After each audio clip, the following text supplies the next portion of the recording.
Hello, everybody. My name is Dr. Aradhana Mudambi. I'm the new director of multilingual education at Framingham Public Schools. Now, when I got here, there was a lot of conversation about the language allocation plan, and I heard from multiple perspectives from various stakeholders. And what I really like to do is start the year off with all of us being on the same page when it comes to the language allocation plan. So I thank y'all for joining me today as we discuss this plan. All right. So, in order to come up with our language allocation plan, we needed to start with the three goals of dual language education. The first one being grade level academic achievement in both languages. We want students to be able to do all of the subjects in both languages that they're studying. Okay. Then we want bilingualism and biliteracy. This means that we don't only want our students to be able to talk and to be able to listen, but we also want them to be able to read and write in both languages. And then sociocultural competence. This means that students will be able to know themselves well and be able to work with those with whom they have differences, with whom they share differences. And all of this being, based upon equity and social justice. We always want equity and social justice to be the guiding force of the work that we do. Okay. So also when we look at the goals for language allocation plan, we want to think about research, policy, and practice.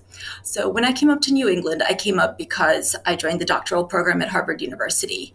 And Harvard University always says that they're at the nexus of research, policy, and practice. And that I think I don't want to leave just at Harvard. I want to bring it here to Framingham as well. So the first step is doing what's best for kids based on current scholarly research. That's what we want to be doing. Then we want to follow Massachusetts guidelines for dual language education, which I absolutely think is wonderful that Massachusetts has these guidelines, right? That means that they really value dual language education. And third, we want to listen to teachers' advice because teachers are the ones who are in the classroom. They know how things are playing out, so we want to be listening to them. So again, this is research, policy, and practice. Okay, before I got here, the Office of Multilingual Education came up with the teacher committee. So this committee was formed of volunteer teachers, and they were compensated for their time during the summer. Okay, all teachers were invited to participate. Now, of course, it's a summer. Teachers go on vacation. They have to take care of their own children. We know all of this. So because of that, the Office of Multilingual Education sent out a survey at the end of last year so that teachers who would not be able to participate could also make their voices heard. And so our committee used that data to be able to make decisions about the language allocation plan. Okay, so here are the decisions that were made. For second grade, the team wanted to ensure a 60-40 model. This means that 60% of the time is in the language other than English and 40% of the time is in English. They want to make sure that there's be limited change in languages during the day and across days. So just as an example, we don't want to be going Spanish, English, Spanish, English, Spanish, English all day. Okay. And then whenever possible, we want to have just a single split in subjects in the language that the subject is being taught in. For example, if we have to change languages in math, we want that change only to happen in January.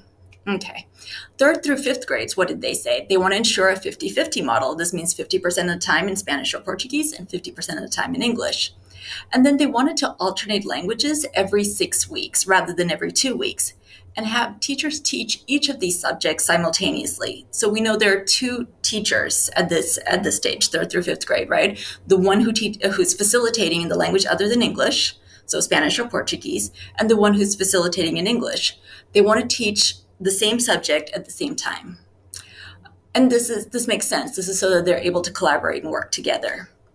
Now, another request that was made, teachers expressed the desire to collaborate across schools. And this makes sense. More people working on something, the better it becomes, right? And the easier it becomes. So this may, at the surface level, not look like it has anything to do with the language allocation plan, but as we keep going, you'll see how it relates. All right, so I apologize that this is a bit fuzzy. So, but this is just a visual. So there were promises that the Office of Multilingual Education made at the end of last year. So whatever our language allocation plan is, we these promises were made for the month of September, so we're leaving month of September alone. So teachers are going to have the choice. I know some teachers will be planning during the summer, trying to make decisions what they're going to be doing in September. I know I was like that. So if a teacher has done all of that and they want to continue with whatever was the promise, they're welcome to do so. Now, other teachers may feel, I don't want to switch in October. I want to be able to do the same thing. So I'm going to start the language allocation plan right now in September. That's okay as well. All right, teachers are going to be given the choice for the month of September. All right, something else that we needed to take into consideration was time on instruction for second grade. So the state of Massachusetts tells us how much time we need to spend in each subject area. Along with that, the Office of Teaching and Learning also gives us certain time restrictions. So we needed to keep all that in mind when we were making these decisions. Okay, so the language allocation plan, we finally come to it. The first 6 weeks for second grade, we're looking at second grade right now. Okay. Spanish and Portuguese, we want 60%. So we're going to be doing phonics in the language other than English 3 days a week, 30 minutes a week. I'm 30 minutes a day. Reader's workshop, math, socio-emotional learning, and morning meeting. So all of these are times, how many minutes during the week comes up to 60% of the week, 60% of instruction. And then English, we're going to be doing social studies science, phonics 2 days a week for 30 minutes, and then writer's workshop. And this totals 40%. Now, this is with the exception of Harmony Grove, which has a 50-50 model. Okay. Now, second 6 weeks, what you'll see is the only thing that changes is writer's workshop and reader's workshop. Okay. Those are going to switch every 6 weeks. Otherwise, we're going to stay with the same split in phonics, 3 days a week and 2 days a week. Math is going to remain in Spanish and Portuguese. SEL is going to remain in Spanish and Portuguese. Morning meeting will remain in Spanish or Portuguese. Social studies and science will remain in English. Okay. Now, why were those decisions made? Well, one, teachers talked about resources. Okay, they talked about the fact that they want to make sure they have resources in the language of instruction. Makes total sense, right? And so we have the resources in Spanish and Portuguese and math and SEL. Science and social studies, we struggle a little more. So resource-wise, it made sense to make this split. Also, we needed to think about the number of minutes that we need to be in each subject area. And the state of Massachusetts simply asks us to be in math much longer than they ask us to be in social studies and science. So if we were to switch them, we would not only lose our 60-40 split, we would lose our 50-50 split. I mean, we would end up having more time in English than in Spanish or Portuguese. And that's not a dual language program, right? So we needed to make sure that the subjects were split the way they are. Now, for this to work, we have to bridge. So what is bridging? Well, bridging is a research-based requirement for dual language education to be successful. All right? It's based on the bidirectional transfer of language. This is the idea that Spanish or Portuguese, learning in Spanish and Portuguese will help students English, and learning in English will help students Spanish and Portuguese. Okay, this is based on the research of Kathy Escamilla, Karen Beeman, and Cheryl Euro. Okay, so bridging is an opportunity for students to compare vocabulary and grammatical structures in both languages. Now, this is outside of our language allocation time because this is a time of translanguaging. Translanguaging means that you're going to hear both languages in the classroom. All right, it also involve an extension activity. So this is an activity that would not be a repetition of the unit, but it'll be in the language that the subject was originally not taught in. Okay, so for example, let's say that, and this is a really simple example, let's say that we were teaching fractions. So the extension activity is not going to be a repeat of that unit on fractions. It may be instead something with decimals using that vocabulary, right? Now, the reason we don't repeat units in the other language is because, as human beings, we look for the easiest way to do things. That's human nature, and children are no different, right? So what happens is if the original if the subject was not originally taught in the language students are most comfortable with, students will tend to wait for the language to be taught in the other language. I mean, for the subject to be taught in the other language. So we don't want students to be doing that. We want students to be picking up the language at the same time that they're picking up the content area. So that's why we don't do a repetition of the unit. Okay, so what is bridging going to look like in second grade? It may be a week long.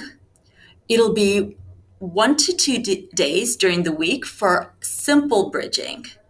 Okay, this is a comparison of vocabulary or grammar, and then they may spend another 3 days doing an extension activity in the other language. And again, bridging should never be a repetition of the content. Okay, a question you may have is why were special area classes not included? So remember when we talked about the idea of research practice and policy, or research policy and practice? So we come back to that. So MABE, the Multi-State Association of Bilingual Education, is the premier organization in this area that guides schools that have dual language programming based upon research. So this is based on the recommendation of MABE, and you're going to see that in the next 2 slides. It's also based on DESE guidance. So DESE is the Department of Elementary and Secondary Education for Massachusetts. So this is based on the guidance that Massachusetts gives us.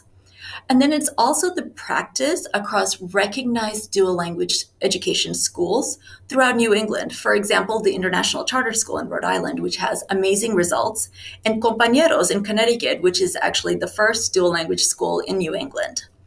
Okay. It's also based on consistency across schools for the purpose of collaboration. So the staffing structures for specials are not the same at every school. So if we want teachers to be able to collaborate, which remember when we go back to earlier in the presentation, we learned that teachers want that opportunity, then we need to have consistency in the content areas. Okay, that means we need to leave out specials.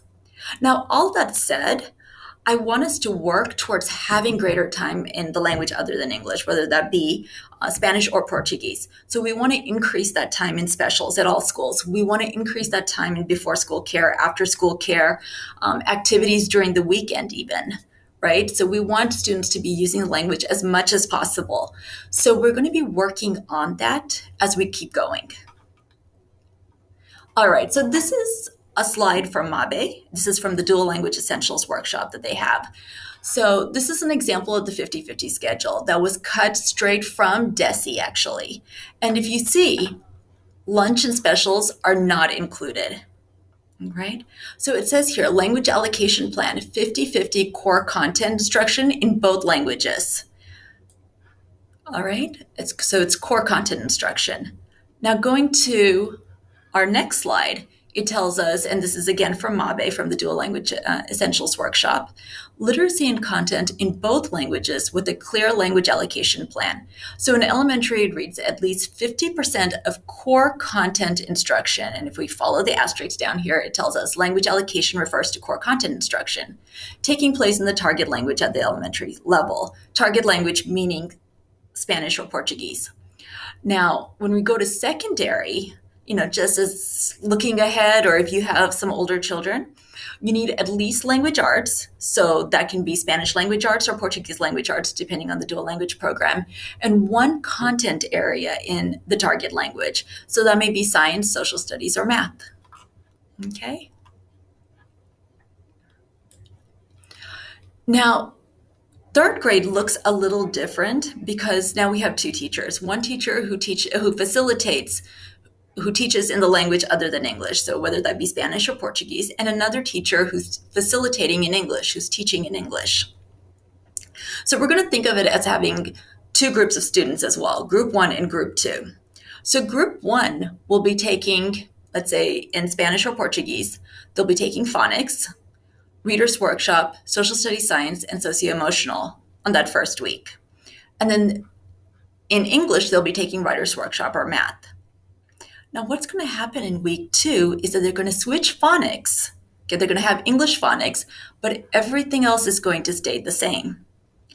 Now, after 6 weeks, they're going to switch writer's workshop and reader's workshop, math, social studies, science, and SEL. Okay?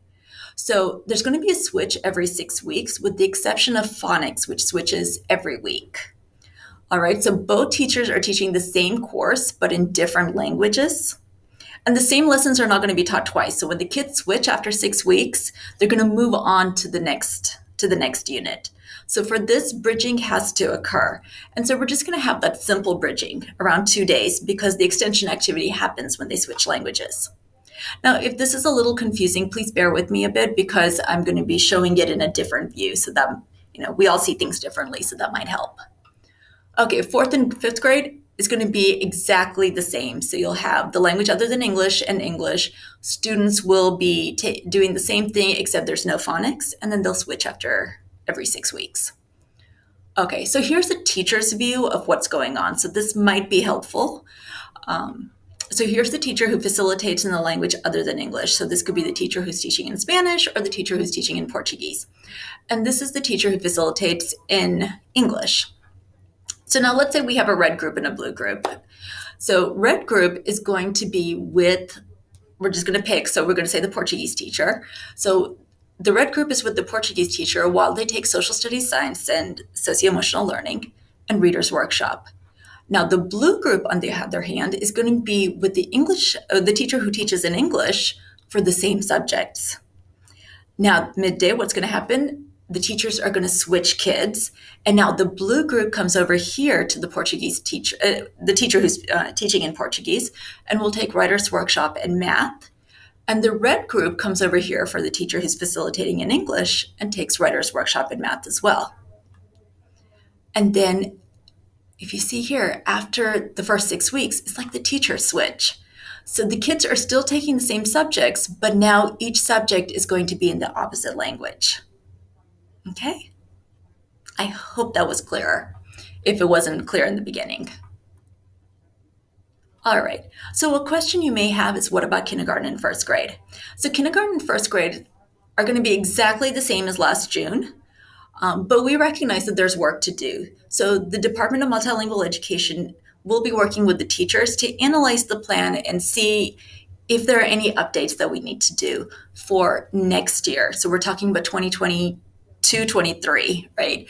So there are a couple of reasons that we're not going to be making changes in the middle of the year. First of all, I never like doing that.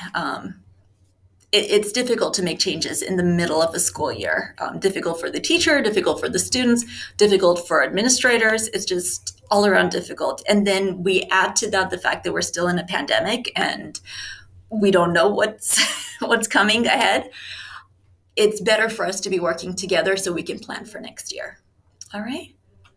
So this is our contact information at the office.